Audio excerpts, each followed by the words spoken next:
Your favorite Minecraft server could be taken down at any moment, and there's nothing anyone can do to stop it. This is just one of the many flaws in the current system and the reason Minecraft is soon facing legal action. You've probably seen KianBrose's video, which has over 3 million views and has accumulated over $120,000 in a crowdfunding campaign. So I interviewed him about his project, which could change Minecraft forever. But first, let's talk about where it all started. The following content is based on my personal opinions and interpretations of publicly available information. All claims are alleged and should not be taken as statements of fact. Anyways, enjoy. All the way back in 2013, KianBrose played on a Minecraft server named MCBYT, similar to Call of Duty, with his friends. Now fast forwarding a lot, he created a video where he added guns to Minecraft. This was supposed to be just a fun little project he was going to make a video about. However, this all changed due to his old friends from the original MCBYT server. They told him something that would start all of this. His friends told him to turn this little thing he had into a full project. Inspired by the old MCBYT server from 2013, he planned to release something similar and would eventually invest thousands of dollars into it for development and marketing to boost and make the countless hours he's putting into the project worth it. Guns in Minecraft have been around for over a decade, and even the biggest Minecraft server, Hypixel, has their own game mode with them, Cops and Crims. Even Minecraft themselves have gunpowder and their own version of firearms. Where am I going with this? Well, there was no issues and everything was going great until Minecraft tried to shut down MCBYT for containing guns and firearms, and also many other servers such as Grand Theft Minecart, a knockoff of Grand Theft Auto, and MCBYT, which contained 35 weapons, a realistic texture pack, vehicles, etc. Minecraft emailed GTM, and the reason, like said before, was because they had guns and firearms. Yep, remember when I said that guns have been around for over a decade on servers like Hypixel? Mojang just suddenly changed their minds, which I'll get into in a second. However, the community was not happy. Oh, and the worst part? The eula, aka End User License Agreement, has no information about not allowing guns, meaning Mojang has hidden rules, and servers did not know about this whatsoever until they tried shutting down servers. However, thanks to the community, Minecraft actually somewhat listened. Guns and firearms were prohibited,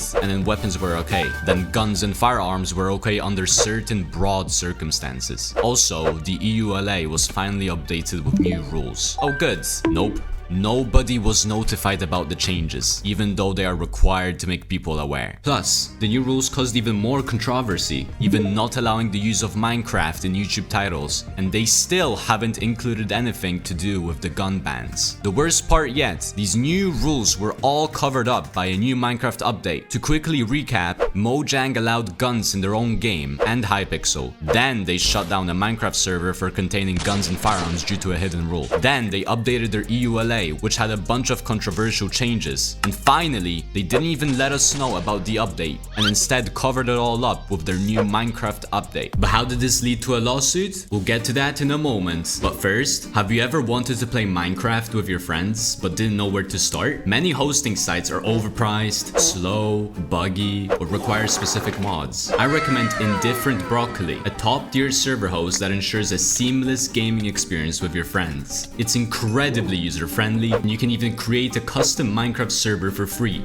No credit card is needed for the first 2 days. With an impressive 4.6 rating on Trustpilot, there's no reason not to try it out for yourself using my link in the description. A big thanks to Indifferent Broccoli for sponsoring this video. Now, let's dive into the lawsuit before the interview begins. When creating a game, you need to comply with the laws of the countries where your users are located. This often includes regulations in places like the United States and Europe.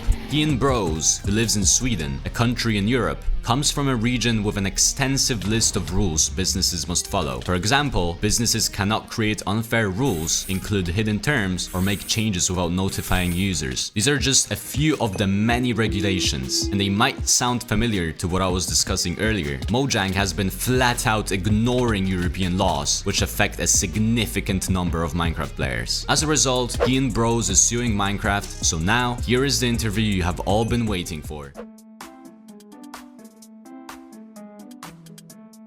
I played an old server in 2013 called MCBYT. That server shut down. In 2022, I thought, hey, maybe I could recreate it because I know programming and I know how to recreate it. It took months, but I did recreate it. I set the launch. Mojang created new hidden rules out of nowhere that said, hey, yeah, you need to remove all the guns because they're not allowed since we reinterpreted adult content. We made a group with server owners. We complained a lot with Mojang and made a lot of noise, which created a lot of videos of people talking about the issue. And that led to me investigating whether what Mojang has been doing is illegal, and now we're at a lawsuit. What inspired you to start this project? Was there a specific moment or event that pushed you into action? Oh, it's just nostalgia. Like, there's no particular reason. It's just like you feel sad that there's this game that you used to play that you can't play anymore. What's the backstory behind your current issues with Minecraft? Is it primarily about unmigrated accounts, the eula, the TOS, or something deeper? Okay, so my personal issue, as in me personally, is that they tried to forbid something that I've been working on for months based off of a reinterpretation of a clause that isn't written in the contract. So they just made up rules on the spot that said that, hey, we reinterpreted adult content to say that guns and weapons are forbidden and you have to remove them or just be deleted. And I'm not okay with that because, like, at the bare minimum, they should have written this inside of the actual contract so that I can see it. But not only did they not actually write it anywhere, and it's still not written anywhere to this day, this is only known to them. So anyone that ever tries to start like a project with guns, they only get to know about this once it's already too late. They've already spent their time, they're already spent their money, and then they're suddenly told, yeah, no, we have these hidden rules that you didn't even know about because they're hidden, and yeah, delete everything. And that's just not okay. It's not transparent. That's my problem with them. And also that they changed it on the fly as many times as they want without ever like notifying and left us on hold for 6 months. It's an issue. Before we get into the lawsuit details, there's big news. I just started streaming daily on Twitch, and it would mean a lot if you could drop a follow. I have a ton of tournaments and giveaways on there. Plus, in my Discord, I'm giving away a Minecraft Experience Cape for free.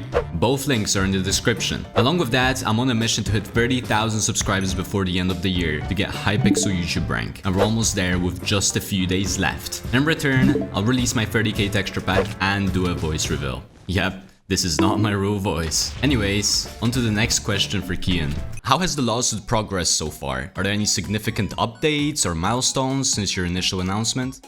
Okay, so the lawsuit keeps getting more and more complicated in that the initial scope of the lawsuit was only going to be within the hidden terms and clauses that I was aware of. However, since this has blown up, we've gotten a lot of information of things we just didn't know that Mojang was doing. So like at the start we had like 5 examples of hidden clauses, etc., and now we are at 21. So it keeps growing. It keeps growing exponentially, and we keep getting more and more information of what Mojang is doing that is really messed up. It's delayed things a bit because I need to look into whether those are actually relevant to our case. So for example, if we take the account migration one, I'm still not completely sure to this day, even though I investigated it for several days, collected information around polls, etc. I'm still not completely sure whether that ties into the current case we have of them hiding information. But yeah, things have just gotten a little bit delayed as we've gotten more and more information and evidence that is going to be ultimately very helpful for the case. Who exactly are you taking legal action against? Is it just Mojang, or does it involve other companies or individuals? It's just Mojang. This is a Mojang issue, like as a company corporate issue, because this is not in the control of the individual employees, and I just want to make that clear. Like, don't harass any of the employees or developers working there because this isn't up to them. This is Mojang upper management we're talking about. How are you managing the financial side of the lawsuit? Have you received support beyond the GoFundMe campaign, or are you personally funding a portion?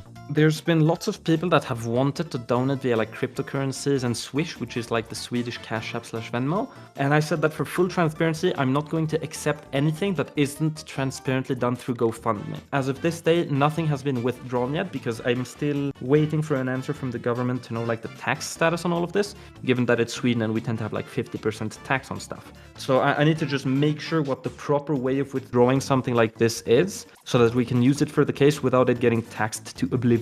What's been the most time-consuming part of this project, and how much longer do you think it might take? Right now, the biggest time-consuming thing is that we need to compile everything in a way that can be presented to them shortly without them needing to know the full context, because lawyers are very expensive and we don't want to waste their time. They need to be able to see our communications with them and see, okay, are they actually telling the truth? Let me look at what they got. Okay, yes, they are not talking out of their ass, per se.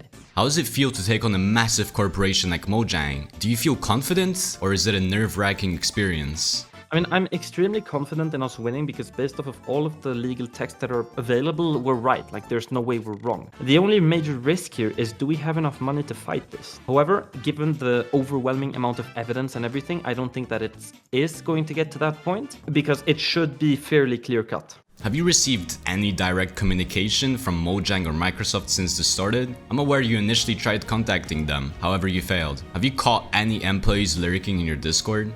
Oh yeah, we know there's people in the Discord, and we also know that Mojang is fully aware of it. There is information from Mojang employees, but they didn't tell us this information per se at Mojang's order. So things are pretty quiet for now. Like, if you look at their YouTube channel, they're in full damage control mode. Like, they can't contain it. They've been offline for over 2 weeks. And the way I tried to contact them in the past was through Europe's ODR platform, which is, if you have my cat won't shut up. Yeah, so when you have a dispute against a company in Europe, what you can do if the company ignores you via email is go to something called the European ODR platform, which is where you as a consumer can start a complaint via Europe's platform against the company. So I did that and they completely ignored it and never replied. They also don't have an ODR contact email, which is technically required by law, but you know, that's just another point. Did you expect the GoFundMe to hit its goals so quickly or even at all? I've never done content like this. It's completely off-topic, off-brand, and it's extremely long. But yeah, it ended up working extremely well, which was extremely surprising, and within 2 days I relocated to Stockholm just to show the guys that said I'd run with the money that, hey, I'm here and this is happening. But yeah, like the support generally has been extremely overwhelming, and it really goes to show how much people just distrust Mojang. So what's your ultimate objective with this lawsuit? Are you aiming for changes to the EULA, compensation, or something else entirely? I mean, it's pretty crazy that we even have to talk about this when normally this would be classified as basic human decency. But what we're seeking is, for one, hidden changes have to go.